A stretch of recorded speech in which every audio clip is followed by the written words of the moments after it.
Hello everyone, जैसा कि हम लोग इलेक्ट्रिकल मशीन फर्स्ट में डीसी मशीन के प्रीवियस ईयर ऑब्जेक्टिव क्वेश्चंस कर रहे थे, जो कि SSC JE, UPPCL JE, RRB JE और जो other AE JE technical exams हैं उनमें ये क्वेश्चंस आए हुए हैं। तो दोस्तों ये एग्जाम के पॉइंट ऑफ व्यू से काफ़ी इंपॉर्टेंट हो जाते हैं। दोस्तों यहाँ पे हमारा पहला क्वेश्चन है, generator efficiency is maximum when. Generator की एफिशिएंसी मैक्सिमम कब होती है? तो दोस्तों मैक्सिमम तब होती है जब कॉन्स्टेंट लॉस वेरिएबल लॉस के इक्वल होते हैं। आइए दोस्तों यहाँ पे देखते हैं कि ऐसा हम कैसे कह सकते हैं। वी नो दैट, जैसा कि दोस्तों हम लोग जानते हैं कि जो एफिशिएंसी है वो आउटपुट अपॉन इनपुट होती है। अब देखिए, अगर आप किसी मशीन में अगर आप इनपुट देते हैं और उसके ही इक्वल अगर आपको आउटपुट नहीं मिलता है तो हम कह सकते हैं कि कहीं ना कहीं जो है लॉस हुआ है। ठीक है, तो यहाँ पे दोस्तों जो इनपुट है वो हमारा बराबर हो जाएगा आउटपुट प्लस लॉसेस के। आउटपुट जो है जनरेटर के केस में हमें बी इंटू आई मिलेगा, पावर मिलेगी। तो आउटपुट बी इंटू आई प्लस यहाँ पे जो कोर लॉसेस होंगे वो प्लस आई स्क्वायर आर लॉसेस। तो यहाँ पे जब हम आई को कॉमन लेंगे तो आई से आई कैंसिल हो जाएगी। अब देखिए, फॉर मैक्सिमम एफिशिएंसी के लिए जो डिनोमिनेटर है इसे हमें जीरो के इक्वल रखना होगा और इसे हमें डिफ्रेंशिएट करना होगा करंट के सापेक्ष। तो देखिए, जब हम इसको सॉल्व करेंगे तो यहाँ पे आएगा minus P C upon I square plus R is equal to zero. तो यहाँ से ये प्रूफ होता है कि जो कॉपर लॉसेस हैं वो वेरिएबल लॉसेस यानी आई स्क्वायर आर लॉसेस के इक्वल होना चाहिए। In a DC shunt generator is supplying a load of 1.8 kilowatt at 200 volt. एक डीसी शंट जनरेटर है जो कि लोड को सप्लाई कर रहा है पावर 1.8 किलोवाट और वहाँ पर जो वोल्टेज है, टर्मिनल वोल्टेज है वो 200 वोल्ट है। It's armature and field resistance are 0.4 and 200 ohm respectively. तो डीसी शंट जनरेटर है, अब कोई भी जनरेटर हुआ तो उसके जो आर्मेचर होता है उसका रेजिस्टेंस बहुत ही कम होता है। तो यहाँ पर 0.4 ओम दिया हुआ है आर्मेचर वाइंडिंग का और यहाँ पर ये जो आपका फील्ड रेजिस्टेंस है ये दे रखा है 200 ohm. What is the generated EMF? तो ईएमएफ जो जनरेट होगा उसकी वैल्यू क्या होगी? जैसा कि यहाँ पर हमने एक डीसी शंट जनरेटर दिखाया है जिस पे ईजी जो है जनरेटेड वोल्टेज है, आरएसएच इसकी शंट वाइंडिंग है और यहाँ पर आईएल जो है वो हमारी लोड करंट है, जो कि यहाँ पे आर्मेचर करंट है वो टू पार्ट में डिवाइड हो रही है, एक आईएल लोड करंट और एक शंट वाइंडिंग में जो हमारी करंट जा रही है आईएसएच।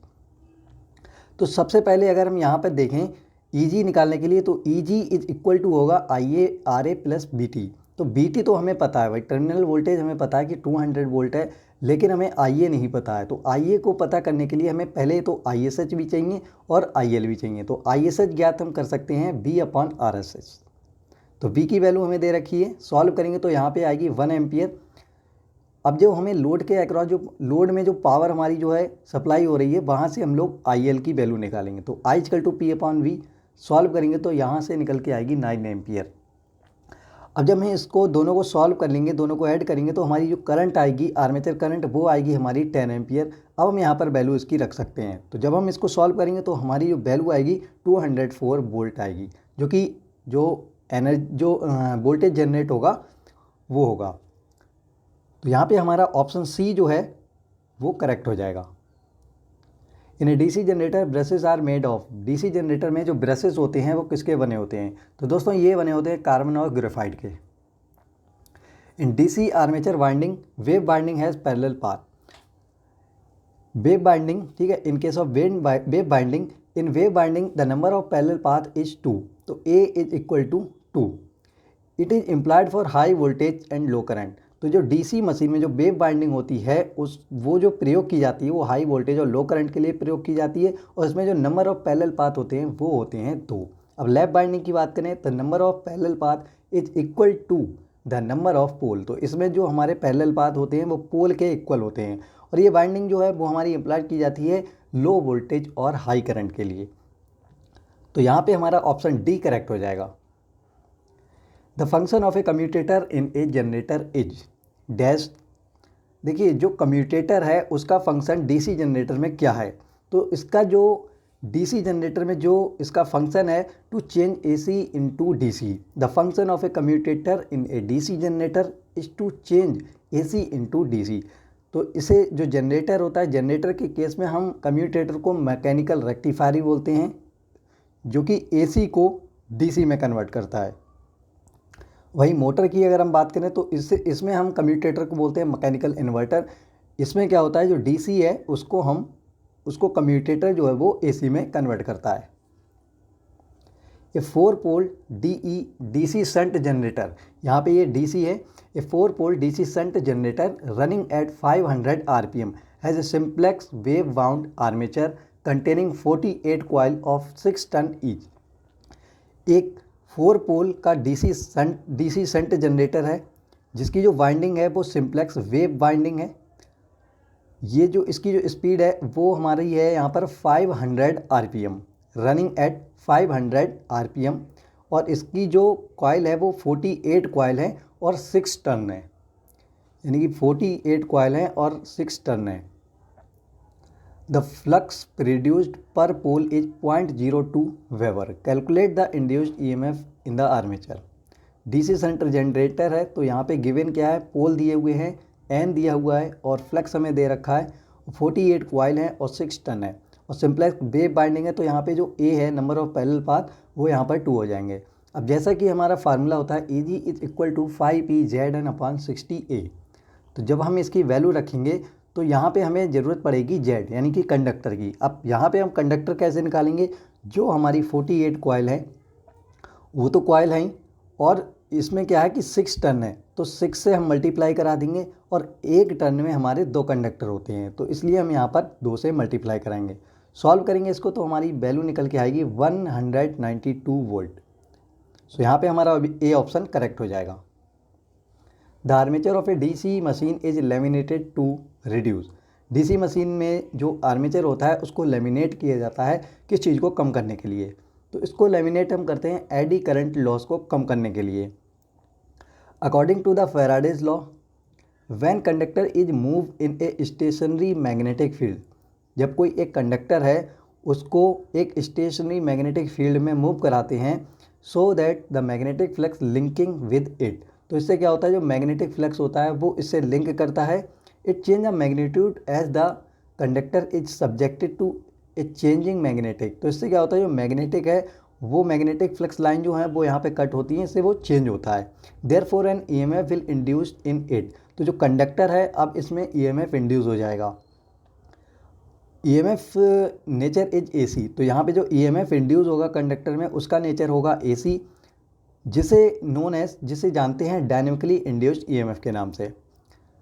अब जो हमारे आयरन लॉस होते हैं वो हमारे जो एडी करंट लॉस होते हैं वो हमारे होते हैं, एक तो हो गया ये जो एडी करंट लॉस है, एक होता है हिस्टैरिसीस लॉस और एक होता है एडी करंट लॉस, जो कि कोर लॉसेस के अंतर्गत आते हैं। तो कोर लॉस में जो हमारा एडी करंट लॉस होता है उसे रिड्यूस करने के लिए हम यहाँ पर लेमिनेटेड करते हैं कोर को। अब देखिए जो हमारे एडी करंट लॉस होते हैं वो KE/VM²F²T² × V, तो यहाँ पे आप जो देख रहे हैं कि जो हमारे आयरन लॉसेस हैं वो T² के डायरेक्टली प्रोपोर्शनल है। तो यहाँ पे जो T है, यहाँ पर ये जो T है वो यहाँ पर थिकनेस है जो कि डायरेक्टली प्रोपोर्शनल है। अगर हम यहाँ पे थिकनेस को कम कर देते हैं तो जो एडी करंट लॉसेस हैं वो भी यहाँ पर कम हो जाएंगे। तो थिकनेस को हम कम कर सकते हैं लेमिनेटेड कोर के द्वारा। The function of a commutator in a DC machine is to convert. DC machine में कम्यूटेटर का जो फंक्शन होता है वो किस चीज़ को कन्वर्ट करने के लिए होता है, तो दोस्तों इसमें होता है alternating current to unidirectional current. जो अल्टरनेटिंग करंट है वो हमारी एक यूनिडायरेक्शनल करंट में कन्वर्ट हो जाती है। The function of a commutator in a DC machine is to convert alternating current to unidirectional current use for the collect current from armature winding. और कम्यूटेटर का जो फंक्शन होता है इसका ये भी काम होता है कि ये क्या करता है कि कलेक्ट करंट को कलेक्ट कर देता है आर्निम से, यानी कि जो हमारा आर्मेचर वाइंडिंग है वहाँ से करंट को कलेक्ट कर लेता है और इसको एक्सटर्नल सर्किट में भेज देता है, जो कि यहाँ पर ब्रश को इसके ऊपर लगाए जाते हैं। Lap winding is most suitable for, lap winding है वो सुटेबल होती है ज़्यादा किसके लिए, तो दोस्तों ये होती है हमारी लो वोल्टेज और हाई करंट मशीन के लिए। Lap winding is most suitable for low voltage and high current. The number of parallel path is equal to the number of pole. An 8-pole DC generator has a simplex wave-bound armature containing 32 coils of 6 ton each। एक DC shunt generator है, यहाँ पर सिर्फ और सिर्फ यहाँ पे बताया है कि DC जनरेटर है जिसमें 8 पोल हैं और सिंप्लेक्स वेव वाइंडिंग यहाँ पर यूज़ की गई है जिसमें 32 कॉइल हैं और 6 टन है। इट्स फ्लक्स पर पोल इज 0.06 वेबर, जिसमें फ्लक्स हमें दे रखा है 0.06 weber. The machine is running at 250 RPM. Machine जो है वो हमारी 250 आरपीएम पर रन कर रही है। द इंड्यूस्ड आर्मेचर वोल्टेज, तो जो हमारा इंड्यूस्ड वोल्टेज होगा वो कितना होगा। सिंप्लेक्स वेव बाउंड जनरेटर है जिसमें नंबर ऑफ पैरेलल पाथ होते हैं वो 2 होते हैं। तो P8 दिया है, 32 कॉइल है, 6 टन है और फ्लक्स हमें दे रखा है। EG = 5PZN/60A। जब हम यहाँ पे वैल्यू रखेंगे तो हमें ज़रूरत पड़ेगी कंडक्टर की, और कंडक्टर हम निकालेंगे 32 कॉइल की हम 6 टन से मल्टीप्लाई करा देंगे और 1 टन में हमारे 2 कंडक्टर होते हैं। सॉल्व करेंगे तो यहाँ पे वैल्यू निकल के आएगी 384 volt. So here option C will be correct. Dummy coil are provided in the DC generator in order to। Dummy coil are provided in the generator in order to। Dummy coil generator में किस चीज़ के लिए provide की जाती है, तो इसे हम प्रोवाइड करते हैं provide mechanical balance for the rotor. Dummy coil is also known as dead coil. Dummy coil को हम डेड कॉइल के नाम से भी जानते हैं। Dummy coils are placed in slot to give the mechanical balance for the rotor. तो dummy coil को हम लोग जो है स्लॉट में डालते हैं और मैकेनिकल बैलेंस के लिए यहाँ पर हम यूज़ करते हैं रोटर के लिए।